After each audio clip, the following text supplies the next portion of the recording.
What's up, you guys? Sean Ross Sapp here for the Fightful.com podcast, December 19th edition.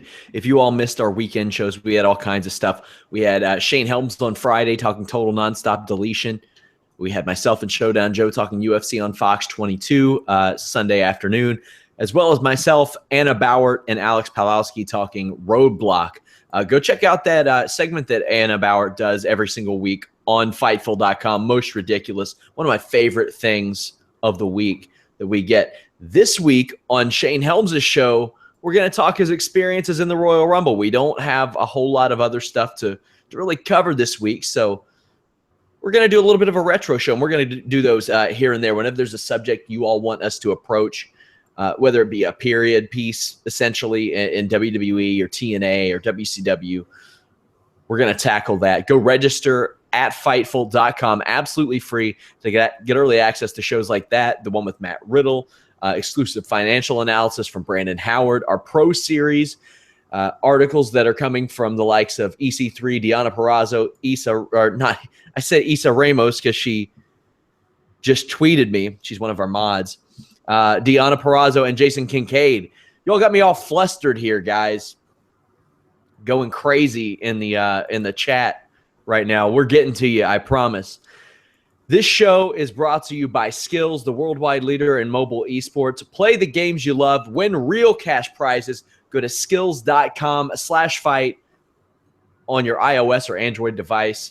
That's Skills with a Z. Download your favorite free games. When you make a deposit, Skills will double it. And then when you use the promo code FIGHT, you will get an additional $10 in free bonus cash. That's skills.com/FIGHT. Check it out. I've decided I will only take your all's money at draftbeast.com. I'm not going to take your money at Skills, even though I play the hell out of those pool and bowling games. We had Monday Night Raw. Alex, you're here. I am What's here. Up? I'm just recovering from Braun Strowman saving the show. I was so disappointed in everything that had happened. And then that happened. And it was the greatest thing to have ever happened. It's a Christmas miracle. It's how you get somebody over. Yep. I'm pretty cool. Somebody says, Sean, you seem peaceful. Hey, just being a little quieter tonight. Did Matt I'm not coming Riddle out as send aggressive. you a Christmas gift? Did Matt I Riddle wish he would. package, maybe? I wish. Apparently, according to one David Meltzer, WWE has some renewed interest in Matt Riddle. And why This not? comes just days after we spent about 40 minutes talking about piss drinking on our podcast. Also, people crapping publicly. Yeah, it's a niche market that I think the WWE wants to get into. It's first Guys, the UK tournament and then the piss drinking market as well. And if you guys aren't watching that show with Matt Riddle every week, you're missing out because that man doesn't give a damn. He doesn't care. He really doesn't care what bridges he burns, what he says, anything of that nature. Make sure, guys, to share the podcast page. Leave us a thumbs up. Subscribe on YouTube, iTunes, Stitcher, all that cool stuff. And, of course, visit Fightful.com all day, every day. We've got a lot of cool stuff coming up from Alex, myself, Kyler James this weekend, despite the Christmas holiday. But tonight we had Monday Night Raw, and while there was stuff I liked about this show, Alex, my streak of enjoying Raw ended at 3. Oh, yeah. Yeah, no, this was a return to the norm for Raw, by which I mean crap. But, there were some good points, but not enough to overcome, the giant amount of crap that was on our screens tonight. Oh, yeah. I'm going to go in on some of this stuff, too, because, oh, man, I just will. Now, this opening segment was not one of those things I'm going to go in on. I enjoyed the hell out of this opening segment. I really shouldn't have. Considering that I always put over how I like more advanced television shows. Like, I like how cerebral and how everything in Breaking Bad had meaning. I love The Wire, stuff like that. This was not The Wire. This sure as hell wasn't The Wire. No, Sean, this was not The Wire. It was not Breaking Bad. It was not Breaking 2 Electric Boogaloo. This was. Let me put it this way: when you say that you really enjoyed this segment of Raw, that makes one of us. Come on! This was awful. You're high as a kite. Yeah, it was just not. It was just not good. It was just not good. Like I understood. Like there were things about it that I could have liked, but every time there was something I was like, "That's funny." The next 5 to 25 seconds were just so bad. Mick Foley, I mean, he must be on a lot of painkillers for that hip of his that he's going to have replaced soon, because it was like I was watching a fever dream. Him searching through his damn fanny pack was just terrible. I mean, I love Owens and Jericho. Everything they did before Foley came out, that was all gold. And as soon as Foley came out in his ridiculous jacket, he's wearing over a screen printed, I don't know what, t-shirt and sweatpants. It's just, I don't know, Mick. I don't know. That was all pretty bad. The amount of hoops they had to jump through to get Jericho into the cage so they could lock him in the cage so that Foley could have lost the key, so that Foley could then raise the cage. Listen, I'm tired of you talking shit about this segment, Alex. I'm not going to have it anymore. Okay. The hug of Jericho was fantastic. That was great, but that was before Foley came out. Foley came out in the ugliest damn shirt I've ever seen on purpose, but man, I didn't know it could get that bad. The shots at Michael Cole were pretty funny. Owens and Jericho were great, verbally attacking the structure of the cell and where it was built in Ohio. I can tell you one thing, guys. If you go to hell, it won't be that bad because you may be stuck behind an Ohio driver on your way there, and you may never actually get there. So I can say that at least about Ohio. Mick Foley couldn't find the right key in his fanny pack. And he pulled out shirts and Dude Love wallets, and it was fantastic. Now, here's my problem with this. Owens legit believed that he lost his best friend. So everybody in the situation is a dumbass except for Chris Jericho. Yeah. He's the only one that's not a complete idiot. Yep. That's the only problem I really had with this. I thought Foley fumbling for his keys and fumbling to lock the cage was charming. I was like, let me see how long they can just stall this shit. Let me see how long they could go and pull this off. It was like a school bus crashing into an orphanage in slow motion. It was just horrifying.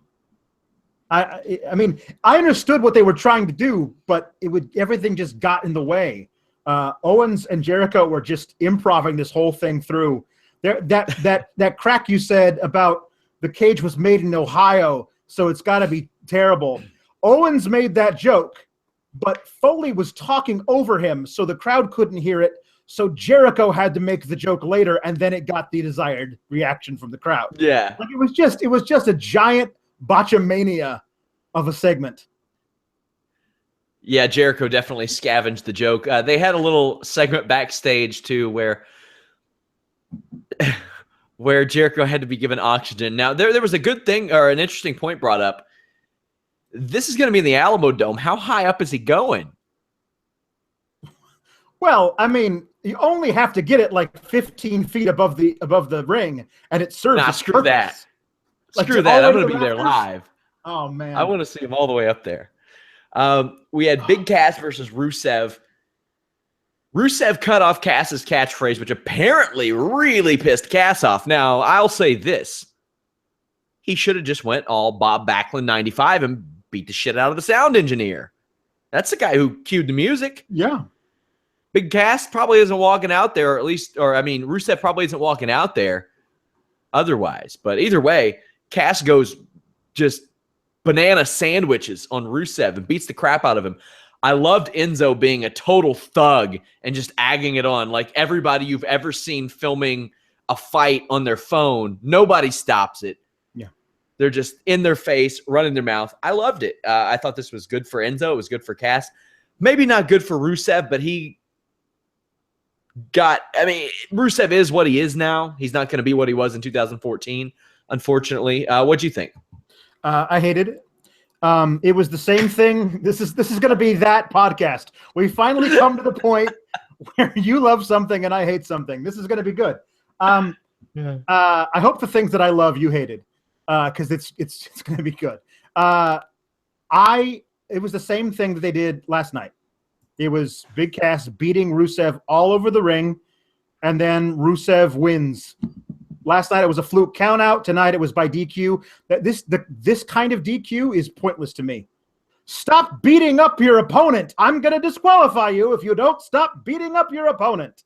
Like, isn't that a wrestling match? Well, you suppose. I mean, I guess Rusev was in the ropes, and you're supposed to kind of halt the attack there.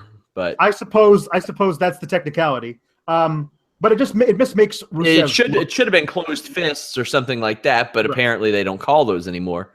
Right. So it just didn't. It doesn't. I understand he's never going to be 2014 Rusev, but he can be better than this. You know what I mean? Like, ever since he lost the belt to Roman Reigns, he's just been taken down several pegs, and I don't like seeing Rusev that way. But I mean, it would have been fine if he just lost the match. Like, have a 6-minute match in which he loses. But to have it go out this way, it's just kind of pointless. And yeah, you're right, though. Enzo being reduced to basically Big Cass's hype man, that's kind of fun.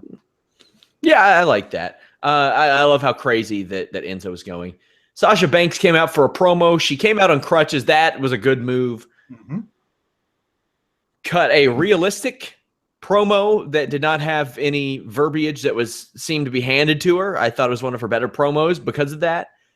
She called Charlotte out. Nia Jax came out and instead hilariously kicked the crutch out from underneath Sasha. Poor Sasha. Poor Sasha. I thought Nia Jax wasn't the greatest here, but she was abbreviated. And that's good. Yeah. Let her be abbreviated. Don't make her do a bunch of stuff she can't do. I'm cool with it. I think they'll have a good match. We'll find out if Sasha can yank a good match out of Nia Jax. Bayley did, so maybe she will. Yeah. No, I'm really high on Nia Jax.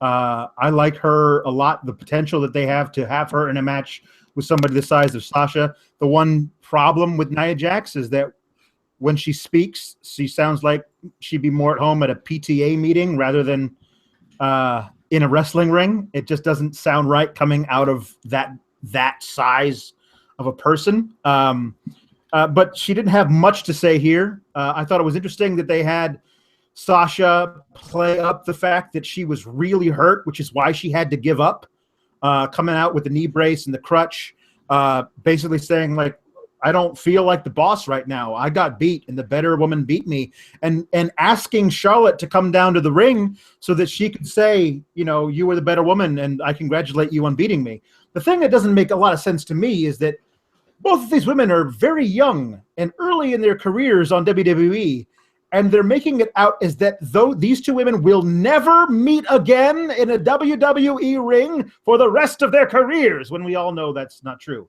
They'll probably have a feud again next year. Or I hope they do. You know what I mean? So it's just kind of an odd thing that they're putting that over, is they'll never, ever face each other again.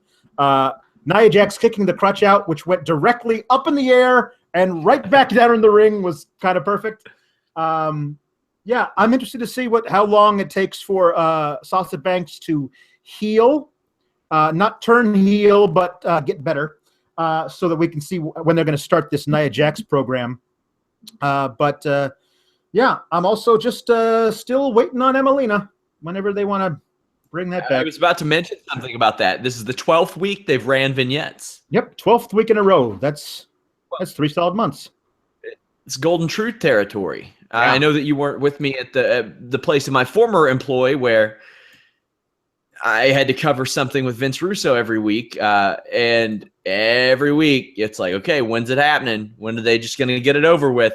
And isn't it great to see how well those 4 months of promos paid off for Golden Truth? See, at least those promos for Golden Truth were all scripted skits.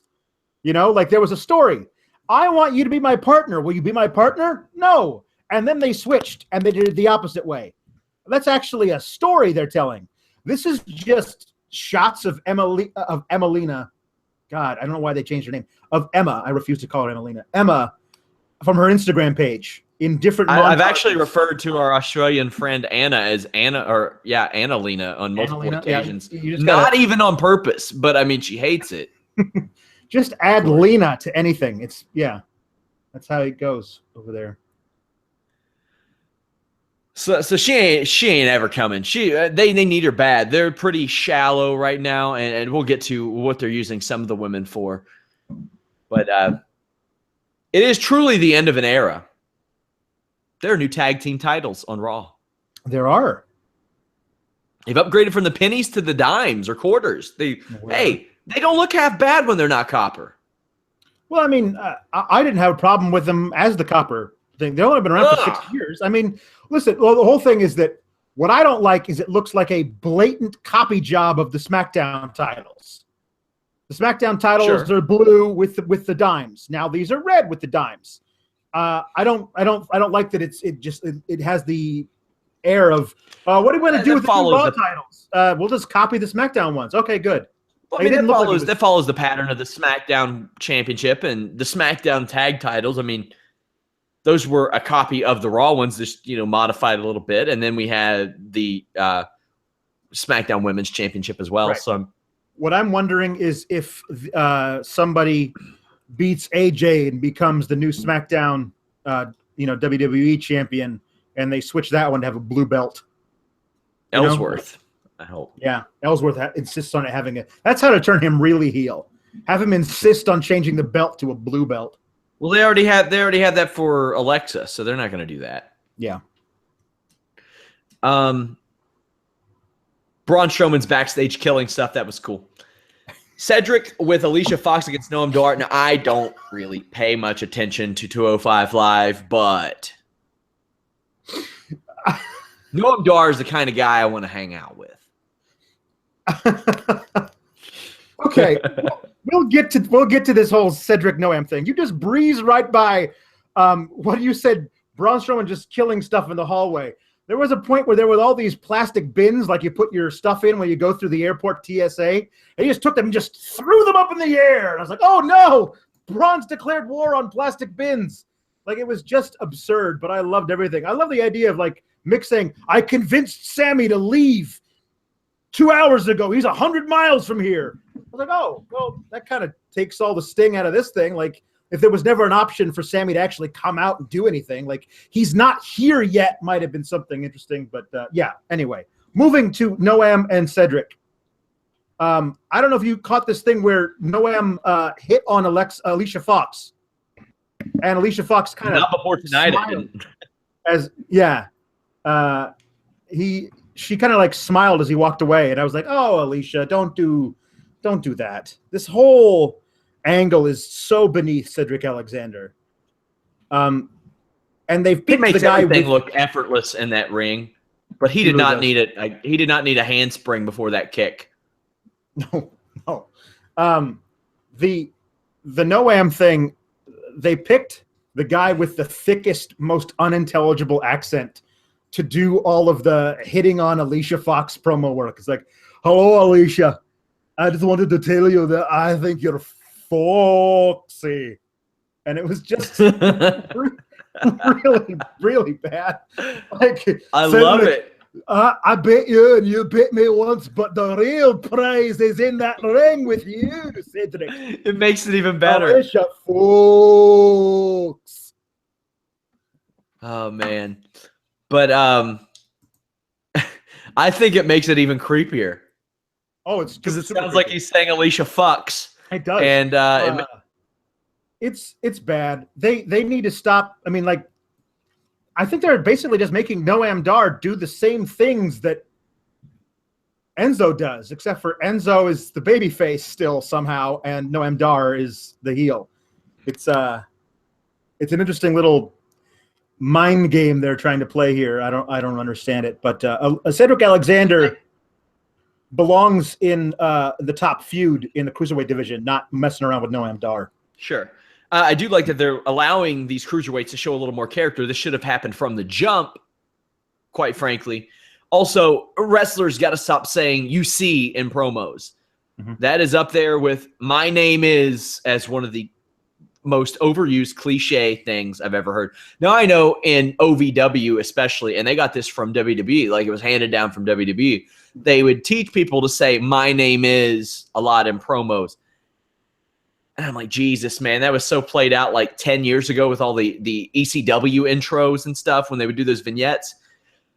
I don't know if you all have ever seen this, but the writers of Workaholics keep like a board of cliches that they are not allowed to use anymore. And like anytime that they'll hear something, like they'll just add it to the board. So they're not allowed to say, "tell me how you really feel" on their show, or somebody's getting fired. Like they're not allowed to say cheesy little shit like that. Wow. Raw, SmackDown so desperately need one of these boards. But here's the thing. If they get one of those boards and it actually gets things added to it, we may have 3 hours of silence on Mondays. Yeah, hours of Corey Graves. They do only write in cliches. They sure as hell do. New Day came out, cut a promo. They wondered why Sheamus and Cesaro got new titles. They even crapped on the old look. Then we got the Club, who have lost 5 title matches, so I don't know why they're even being considered in this situation. And Shining Stars.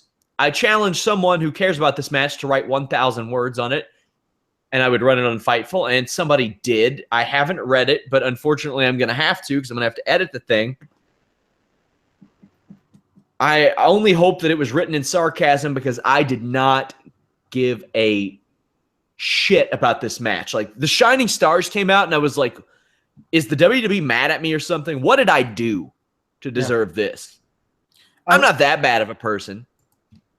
I felt like I was being punished right from the jump, actually. Like, New Day come out and they're doing their thing. Big E with the line of the night saying that Ric Flair had to lose the title 15 times to become 16-time champion. Charlotte's going to do that by the end of next month. That's good.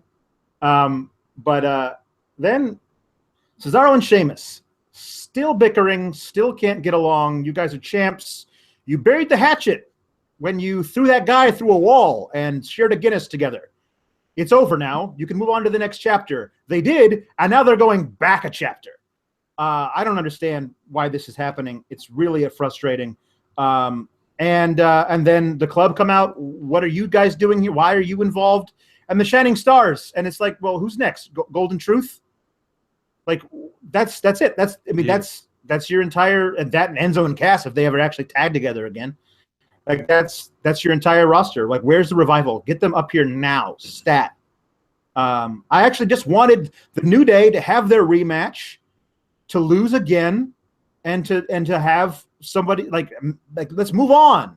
But no, we're just going to keep getting 8-man tag matches that don't matter. A lot of inconsequential stuff on this show. We had a cruiserweight segment where Neville came out and he was real angry.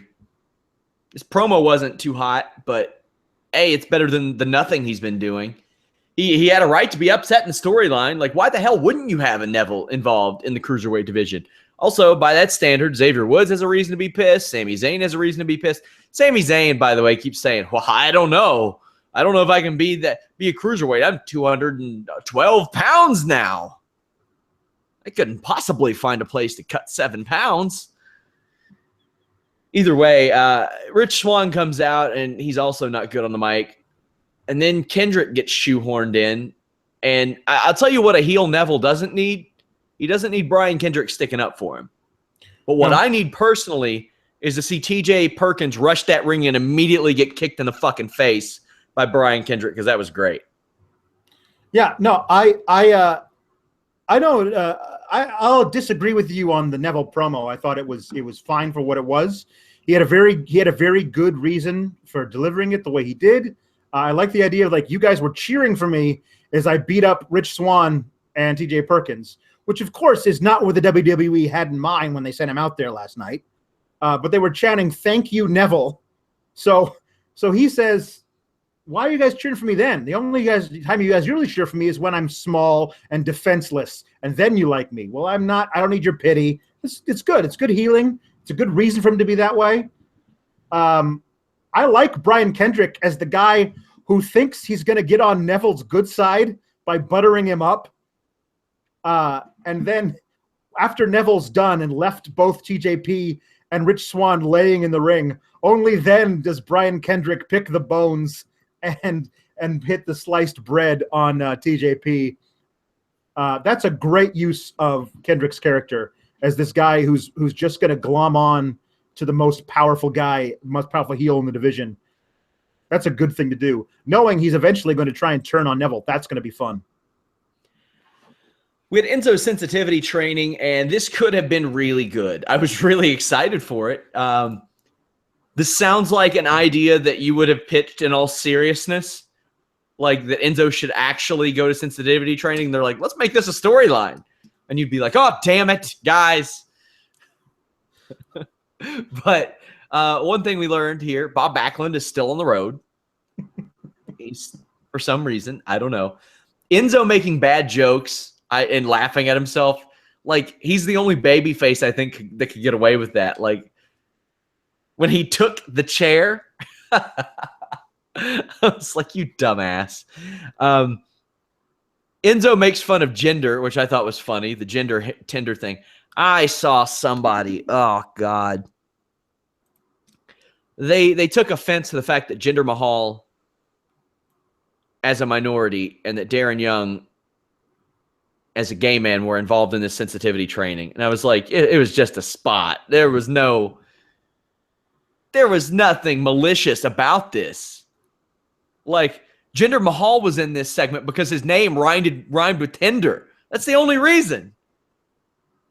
Well, Either way. The thing was, he shows up to sensitivity training, and sensitivity training is just the guys who were on Superstars. And since Enzo is there for exposing himself to everybody in the workplace, I was thinking, wait, what's been going on Superstars since I stopped covering it? Is it just like a giant orgy that I just haven't been able to see? Like, this is crazy. I loved Bo doing all of his stuff, like trying, like, is it okay if we said Bogan? Like, he's adorable, and I want him to have all the titles. But you can't slip it by me. He's growing out that beard. He's getting traded to SmackDown, and he's going to become a Wyatt. He's growing out that beard, and I see it. I got my eye on you, Bo Dallas. My favorite part of the whole thing, though, was when they did the role reversal gimmick, and Enzo just made fun of Jinder. Just completely just was a bully to him, just insults. And then it was Jinder's turn, and he completely accurately diagnosed Enzo's psychological problems. He says, I'm a little man, and I overcompensate with my big mouth and my bad attitude. I was like, wow, that's great. Did Jinder did he major in psychology when he was in school? Like, that was actually pretty accurate. Are we going through this whole thing? Like, when Enzo, hell no. There's too much there's too many. I mean, ultimately, Rusev shows up. He and Jinder jump Enzo. This was a good beatdown. Man, did Enzo sell the hell out of that table bump? Yeah, no, that was like, good. There's Sell Dead, and then there's Enzo Amore sells dead. Right, he's sold dead with his eyes wide open.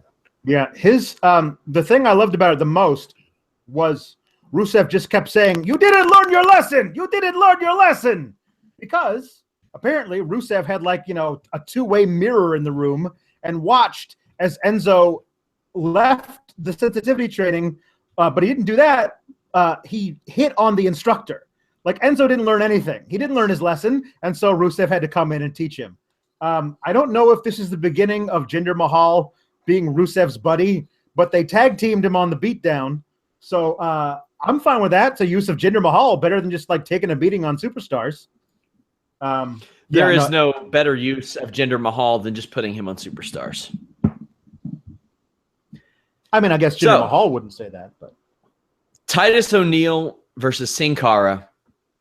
And I was like, why? And then I found out why. Braun Strowman just killed them. Killed them both. Power slammed Titus on the floor. Threw Sin Cara through a bunch of presents and toys that Neville spent all winter building. This was cool. That was an elf joke, in case you didn't get that, everybody at home. Yeah, guys, elf joke. The ears. Elf humor. Yeah, more Braun Strowman. I wanted to see him come out and wreck every single match.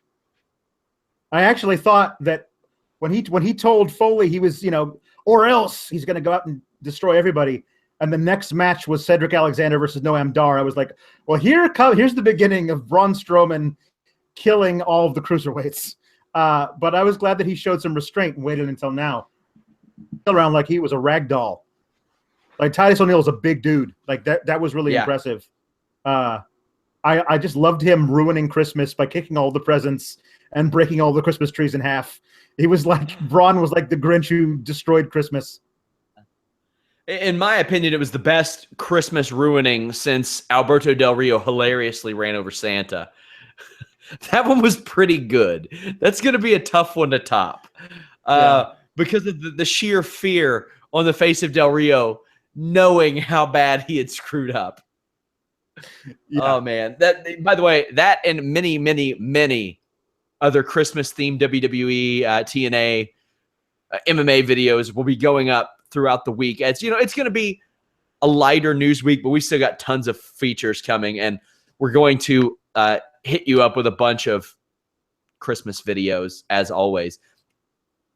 Guys, this episode is brought to you by Skills. That's Skills with a Z. Skills lets you play the mobile games you love and win real cash prizes.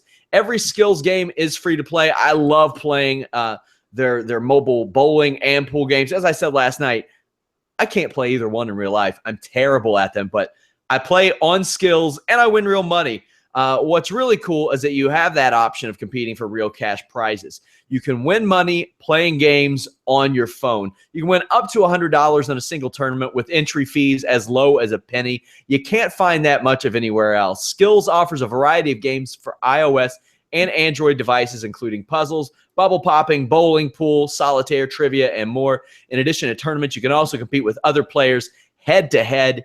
Skills matches you against players with a similar skill level. That way you won't be too deep in. That way you're not facing somebody in your first match that's been playing for a year or however long. You play up to your level. Compete whenever you want and win cash prizes playing the games you love. Visit skills.com/fight. You can try it for free, and when you make your first deposit, Skills will double it. Then when you enter that promo code FIGHT, we will give you an extra $10 courtesy of Fightful.com because we love you. I took all your money at Draft Beast. I'm always hawking the On It, which I love. Love my On It. But Fightful's going to give you $10. You go over to Skills, you make your deposit, use that promo code FIGHT. I'll give you $10. How about that? How about that? $10. Merry Christmas, guys. Merry Christmas. Here's a fun Christmas fact, Alex. Yes. Home Alone 1, a classic, right? Yep. You know the Angels with Filthy Souls movie within the movie? Of course. What was the other the guy's name? Was it Tommy and Snakes? It was definitely Snakes. I can't remember the other guy's name. It's probably Tommy. Did you know that Snakes was originally supposed to play that role? No, I did not know. The roles were supposed to be reversed, but the older guy had like hip surgery or knee surgery and couldn't physically keel over for when he got shot a million times. So they switched it around. Watched that yesterday. It's a good trivia. It's classic. It's classic. Ah, man. Maybe if we get done. Well, no, we still got a little bit to talk about. We can talk maybe Christmas movies after this. Ooh. Yeah. Charlotte promo and a match with Bayley. Charlotte says she's the greatest superstar ever. and that she's better than Moolah. No arguments here as a human being or a wrestler or as a champion because she doesn't physically own the title. Bayley comes out, makes her case, and the crowd is into her. Charlotte wants to face Bayley, and she's reminded that Bayley is up 2-0 on her. This match sucked ass. This was a bad match. Bayley needs to never do that riding and rolling spot against a top-level talent ever again. It looked like shit. It's not good. Do it on live events, sure. The match didn't click. The crowd was okay with it, but there's something people got to remember. This is a Columbus crowd that has literally seen Bayley maybe more than any other wrestler over the past year and a half. Like, I think they've seen her wrestle 12 times since 2015 between NXT shows, WWE shows, the Arnold Classic where she's wrestling 2 or 3 times there. So this crowd is very, very familiar with Bayley. There was this weird finish where Charlotte's shoulder was actually up. Unpack all this for me, Alex. Well, you're not wrong. The match wasn't great. I mean, I'm excited for something new between Charlotte and Bayley. I liked the stuff that they did when they were in NXT together, but it feels like forever since then. You know, I mean, both women have improved greatly since then, but it feels like Bayley has, because she's been playing that kind of gimmick and doing that kind of stuff basically constantly since then. She hasn't, changed enough to keep up with, the changes that Charlotte has made in her demeanor and what she can do in the ring. I mean, I like the storyline of Charlotte for some reason just can't beat Bayley. Bayley has her number because Charlotte's taking her, too lightly, which allows there to be many possibilities. Maybe Charlotte overcompensates and just beats the crap out of Bayley because she stopped taking her lightly. There's a lot of things you can do with this pairing. I don't know, as always, if I trust them to do those things. I hope, as I always do, that they haven't ruined it with Bayley just because it's so hard to the build up for Bayley going from the little girl, the kid sister everybody had at the beginning of NXT to rising through the ranks until she finally beat Sasha, and then beat her again in the Iron Woman, and then, had her face-offs against Nia Jax and Asuka and all that stuff. That build cannot be replicated on the main roster. So she was a sure thing. She was a sure thing, though, and her jets are so cool on this. Well, the problem is that WWE only thinks you can have one champ and one contender, and that's it. Everybody else kind of just does nothing. That was the thing where they literally kept Sasha off TV from like Mania until like July, because they didn't want her to be getting all the Sasha chants and doing stuff, and everybody thinking, well, why isn't that person in the main event scene? Because they were busy doing Natalya versus Charlotte. So they kept Bayley cool while they were doing Sasha versus Charlotte, and now it's going to take a while to get Bayley heated up again. Yeah, this is bad. They'll be working live events together, so I'm cool with that. I'm sure they'll fix it, and they'll. I mean, they got 6 weeks until. By the way, there is not a dual thread glitch on our page. What we do is we post one under podcast sections and one under video sections. Always go to the one under the podcast section, you guys, if you want to ask questions using #AskFightful. As always, you can register for free at Fightful.com. Use our forums, which are growing and growing and growing. Ryan Mark says Bayley should only use that at house shows. Yeah, I agree. The riding people thing. Shield 0.66 against Jericho. This is the most on the ball I've seen Seth Rollins look since maybe his return. Like, he looked fast. He hit those blockbusters back to back. I was like, this is the Seth Rollins I remember. But none of that shit matters. None of it. Braun Strowman came and beat up Shield 0.66. That was cool. That's how you get somebody over, Alex. Yeah. It was more than cool. It was brilliant. Like the thing about it is this match, I was dreading it all night long, knowing it was going to be the main event, knowing it was just going to be the same thing that we all know. I mean, while Kevin and Chris are on top, beating up Seth or whoever in the corner, and they get to have good banter back and forth, talking about, hey, watch it, when you grab his hair, you're going to get conditioner all over your hands. Like, that's great. That's really good heel work. But eventually we all know that somebody's going to get a hot tag and Seth and Roman are going to win, or maybe they might, lose by DQ or some crazy finish. But no, they brought out Braun Strowman and he destroyed Roman Reigns like he was nothing. It was amazing. And then he went into the ring and he beat up Seth Rollins. And the best part was Kevin and Chris picking up Roman from the floor and rolling him into the ring to be destroyed again by Braun Strowman.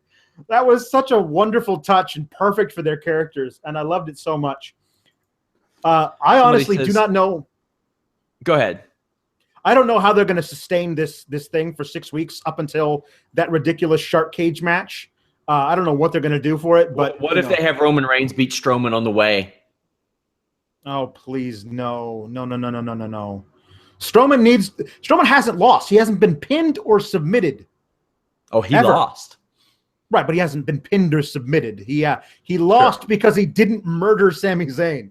He showed restraint and didn't murder Sami Zayn, so he lost. But he hasn't been pinned or submitted on his time on the roster. So if you have him just get pinned or submitted by Roman Reigns on a random Raw in a lead up to Royal Rumble, what a waste! Like it's gotta have meaning. They'll keep him protected. This show it was a missable show outside of a very few select spots, and I enjoyed 3 straight Raws. That doesn't happen a lot these days. Going to get into some questions. Somebody says, Sean, you do some okay math for a Kentucky basketball fan. Yeah, I can count 8 championships. So, errand boy, unless you're a UCLA fan, you can shut the hell up. What do we have here? Somebody asked, who I think would win a real fight, Braun Strowman or Baron Corbin? Normally, I'd give Baron Corbin the edge over most people because he's got grappling and boxing experience. There are some people where sheer size and strength can just change things. I don't know. Like, it depends on how well Baron Corbin can box. I don't think his grappling is going to do him much good against the likes of Braun Strowman and his brute strength. That being said, I know plenty of power. I've seen 270-pound power lifters get choked out by 15-year-old featherweights. So anything can happen. With Elimination Chamber being a SmackDown pay-per-view, does that mean that a Raw wrestler wins the Royal Rumble? If so, who? You know what? I wouldn't put it past WWE to switch those around at the last minute based on how that rolls. If there's one thing I always hated, Alex, it's when the Royal Rumble would happen and a bunch of people would lose the Royal Rumble, then immediately get a title shot at Elimination Chamber. I'm like, 5 people? It's like, no thanks. Don't put me in the Rumble. I'll take my chances getting that Elimination Chamber spot. Yeah. No. This is a whole new ball game. I do not know how they're going to run this whole thing. Like, I guess it's like all Raw and all SmackDown. So half and half, 15 of each in the Royal Rumble, and whoever wins gets the challenge for their, that team's title. I mean, I guess, but we'll have to see. Somebody says, does Corey Graves go into the doghouse because of his autism comment? Did I miss that? What did he say? I didn't hear it. I must have missed that. I hope he didn't say anything like that. That's horrible. Actually, the few wrestling matches that I compete in have all been to benefit autism charities. So that would be kind of shitty. I'd be pretty pissed personally over that. Either way, should Harper beat Ambrose tomorrow? Yeah, he probably should, but only if they're going to give him a sustained push, and they're not going to, so no. Yeah. I mean, I'll be happy if he just, has another fantastic showing like he did last week and, really shows everybody why he should get a real push in the future. Thoughts on the rumors that PWG was paying people off to get ACH and Riddle for Mystery Vortex 4? PWG didn't do that. I have talked to a lot of people around this situation. PWG didn't do that. I don't know about ACH's situation. I do know Matt's. Obviously, I asked him. PCW hadn't advertised Matt for their Saturday show since like August, I think. And it's on them to say, hey, he's no longer on our show. Matt on our show for the last 3 weeks has said something to the degree of, I will be in California Friday, flying Saturday, UK Sunday. He said that very blatantly. Flying Saturday, UK Sunday. That one ain't on him. You all can dislike him for the AIW thing. Maybe he's wrong. Maybe he's not there. But this one isn't his fault. He was telling us probably stuff he shouldn't have said about being at the PWG show. Do you see a Braun Sammy face-off near the end of the Rumble? I see one definitely in the Rumble, probably Zayn eliminating him. Alex, what do you think? Yeah, I see Braun coming in, maybe around like the 12, 14, 15 spot, eliminating like 9 guys, just going nuts, and then Sammy catching him like unawares, kicking him in the back of the head, him toppling over and doing a great Rumble bump like he does, and then him just turning around, seeing that it's Sammy who's done it, and pulling him out of the thing, and maybe Sammy gets back in later. I don't know, but yeah, there's definitely going to be a big spot between them at the Rumble, leading to a match at what is now a Raw pay-per-view, Fastlane on March 5th. Somebody seems to have confused him saying artistic with autistic. Yeah, I don't think he would be dumb enough to make an autism joke on the air. Do you guys think Owen will hold the Universal title till Mania, or will it be used for Brock versus Goldberg? I don't think Brock versus Goldberg needs that, but you know what? Rock versus Cena never needed it either. No. I don't know. I mean, the thing about it is that you have this thing with they've come out and said now 6 weeks early it's going to be Roman versus Kevin for the Universal title at the Rumble, like a long way from now. They gotta get that title, the U.S. title, off of Roman. If they're just going to build toward a Universal title thing for him, and he's just forgotten about this thing that he drags to the ring over his shoulder, like it doesn't matter. The U.S. title used to mean something. It meant something when Rusev had it, who is the guy that Roman took it from, and now he's got it as a prop. Like, he doesn't even care about it. Like, they got to get it off him and put it on somebody who's going to use it, to actually make that title mean something. Now we're going to get into the fun stuff, Alex. Somebody says,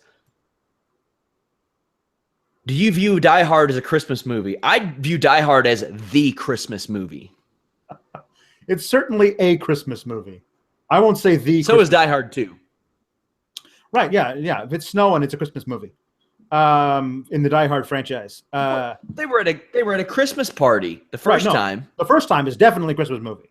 I don't recall whether or not Die Hard 2 actually took place at Christmas, but it was snowing, so why not?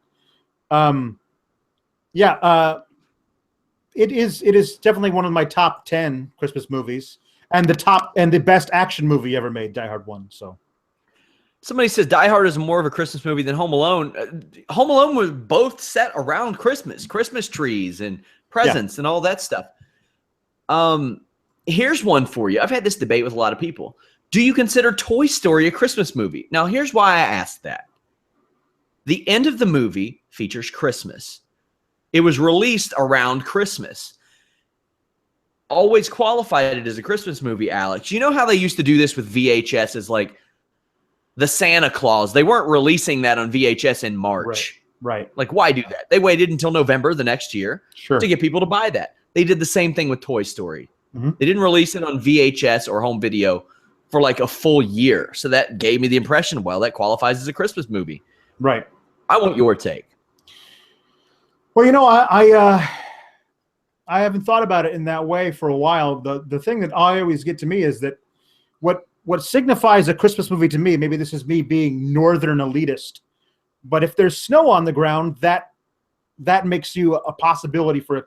And in Toy Story, everything that's happened outside, there's green grass everywhere.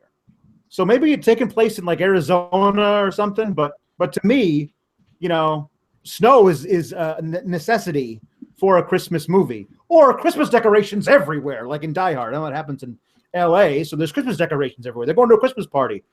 I guess it could be, but I don't remember any of the Christmas scenes in Toy Story. So I'm going to say no, but the very end where they got the dog. Okay, yeah. Then the very end is a Christmas scene in a non-Christmas movie. Because it's generally set in like the summer. So Yeah. I'm like, man, my whole life has been a lie. Yeah. Home Alone 1 and 2, 3 and 4, I think there's a fifth one that travesty's ridiculous. They don't exist. Those are not actually Home Alone movies. I saw a fake movie cover said Home Alone 6 Road to Forgiveness, and it showed a present day Macaulay Culkin with Joe Pesci and whatever his name was. Daniel Stern. Yeah. I'll ask you this. How do you think they could make a proper Home Alone sequel? Oh, it's got to be Kevin with like PTSD, and like he finds they get out of jail, and then he decides to fuck with them. Yeah, exactly. Yeah, they get out of jail. They're in a halfway house, and and it's just them. Everybody else has families that they go home to on Christmas Eve, and it's just Marv and Harry in the halfway house, and Kevin comes a knocking. And it's just like it's one of those, crazy like house invader, home invasion horror movies. I'd watch the hell out of that. What else we got here? What are some other good ones? A lot of people would tell me Lethal Weapon. I've never actually watched Lethal Weapon. I'm gonna watch it this week. No, I'm gonna have hopefully a little free time, so I got to watch that one. There's definitely some Christmas stuff in Lethal Weapon. It's good. If you like Mel Gibson doing impressions of the Three Stooges, it's pretty great. Oh, damn it. Yeah, I like the more I don't want to say unconventional, but I don't like the traditional Christmas movies. I'm not like a big Grinch guy or Rudolph guy. I like Bad Santa. I watched Office Christmas Party. It was okay. It was all right. I loved The Night Before. Have you seen that? Well, you see, Sean, I am a bit of a Christmas guy, a traditional Christmas guy. What have I done? There's like 15 or so movies or Christmas specials that are required viewing every year in my household. The Grinch is one of them. Rudolph the Red-Nosed Reindeer at least twice. Charlie Brown Christmas. Both Home Alones. Scrooged with Bill Murray, which is my personal favorite Christmas movie. I need to watch that too. There's a lot of really great ones, but yeah, I definitely love the classics as well. I have not yet seen Office Christmas Party, but that might go on my list in the future. Somebody says the American remake of The Girl with the Dragon Tattoo has snow in it, was released around Christmas. Does the R rating disqualify it? I've never watched it. King of Indie Style says, I watch Rocky around every Christmas. I watch boxing movies one time, and I may never watch a boxing movie again because they're all the same to me, to be honest with you. Well, no, the Rocky movies are just basically patriotism on film. That's all they are. They're a lot of fun. But now I'm trying to think. I feel like I'm missing some Christmas movies. I used to watch like all the Die Hards every Christmas. Now, the third and fourth ones are basically 4th of July movies. Yeah, I think they need to close out that series with a Christmas movie as well. Get the whole family back together. Maybe that happened in the 5th one. I don't know. I bought it, but I don't have the balls to watch it and disappoint myself. What was that? When a movie starts with a 10-minute action scene, Alex, I'm like, come on. I think that was called A Good Day to Die Hard, and something like that. That took place in Russia, so there was snow. So I guess maybe that counts as a Christmas movie in my world, apparently. Somebody says A Christmas Story kicks ass. I hate A Christmas Story. You're dead to me. I think it's an overrated piece of trash. You're dead to me. I watched that at least 3 times every Christmas Eve when it's on a loop on TNT or TBS or whenever it's on, and I cry every time. Every time when the old man says, "Hey, what's that behind the desk?" and the kid goes and he finds the Ryder BB gun. It's a beautiful moment. As a man who's becoming a father, I can relate to that moment. It's beautiful. That's such a beautiful, terrible movie. I watched Christmas Vacation this year. I thought it was mediocre. Oh, at best. I am just disgusted. I'll say this too. I watched the new Vacation. It wasn't half bad. I laughed a lot. Christmas Vacation is a national treasure and should be watched by everyone mandatorily every Christmas season. If I were to write down 5 Christmas movies that I couldn't live without, it'd probably just be the 2 Home Alones, the 2 Die Hards, and The Night Before. That's it. Night Before is real good. Y'all need to watch that. People saying, what's wrong with you? I'm not a sentimental piece of shit like some of you all is all there is, guys. I would like everyone to know that I am over this. A sentimental piece of shit, and I will remain so for the rest of my life. Oh, there are some people who get mad when I talk about, 1, when I curse, and 2, when I talk about anything besides wrestling. You got to be a professional. Just because I'm verified on Twitter doesn't mean I can't call you all sentimental pieces of shit, you guys. Just saying. I'm allowed to have an opinion. People, have you gotten that? I know you've gotten that already, Alex, where people are like, how dare you? You're a journalist. You're not allowed to have an opinion. Right. I used to get that when I had the mod tag at Wrestling Inc. People were like, you're not allowed to have an opinion. You have a mod tag. You write news. Well, you know what? Me and Alex don't put our personal opinions into news stories. No. We say that for our personal Twitter and for our opinion pieces. Yeah. Take a media ethics class, jabronis. Yeah. Not those of you who are supporting us. I can be a journalist at times. I can also be a columnist at times. And then I can be just a private citizen at times. You can be a human. Yep. You can be a human. Guys, this was a fun show. I wish we could do more like this.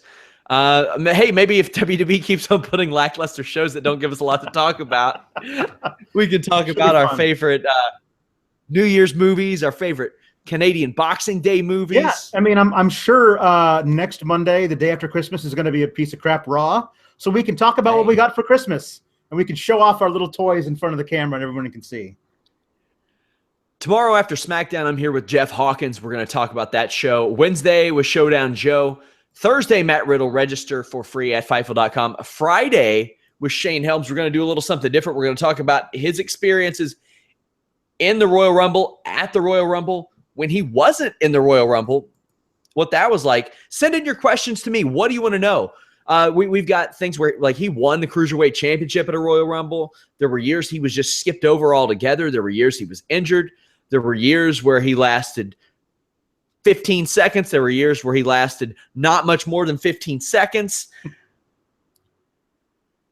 Send in your questions. We're going to do a little bit of a retro show, which we don't get to do a lot. And I'm very, very excited to do one of those retro shows. Alex, besides telling these people to follow at Fightful Online on Twitter and Facebook, what do you want to let them know before we go? You can follow me on Twitter at Pawlowski the Fourth. Pawlowski spelled Pawlowski, and then THE numeral 4TH. And you can look for my stuff all week long at Fightful Online. I'll have at least 2 Christmas-themed features for y'all this week before Sunday. So look forward to that. Special mention, Rob says, Just Friends with Ryan Reynolds was really good. That was really good. That was a good Christmas movie as well. Follow me at Sean Ross Sapp. When you all get me to 1 million followers, I'll give somebody $500. How about that? Sounds fair. 1 million followers. You know what? How about this? 100,000. 100,000. Me or Fightful.